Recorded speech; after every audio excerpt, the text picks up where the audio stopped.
হরে কৃষ্ণ। গীতার দ্বিতীয় অধ্যায় সাংখ্যযোগ।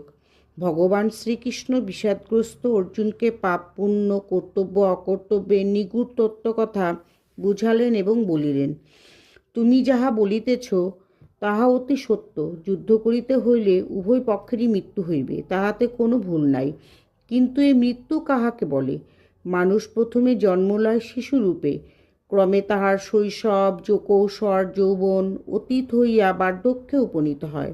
এইরূপে মৃত্যুও মনুষ্যের আর এক পর্যায়ে দেহ পূর্বরূপ হইতে অন্য রূপে পরিবর্তন হয়। এই পরিবর্তনের ফলে দেহ অন্যরূপ প্রাপ্ত হয়, কিন্তু আত্মার কোনো পরিবর্তন হয় না। আত্মার ক্ষয় ও মৃত্যু নাই। এই জন্য জ্ঞানীজন নশ্বর জীবনের জন্য কোনোদিন শোক প্রকাশ করেন না। লোকে যেমন পুরাতন বস্ত্র ফেলিয়া নতুন বস্ত্র পরিধান করে, সেইরূপ আত্মাও জীর্ণদেহ ত্যাগ করিয়া নবদেহ ধারণ করে। অবিনশ্বর আত্মাও জীর্ণদেহ ত্যাগ করিয়া নবদেহ ধারণ করে। অবিনশ্বর আত্মা ধরাছোঁয়ার বাহিরে, কারণ আত্মা অদৃশ্য, ইহা চাক্ষুষ দেখা যায় না।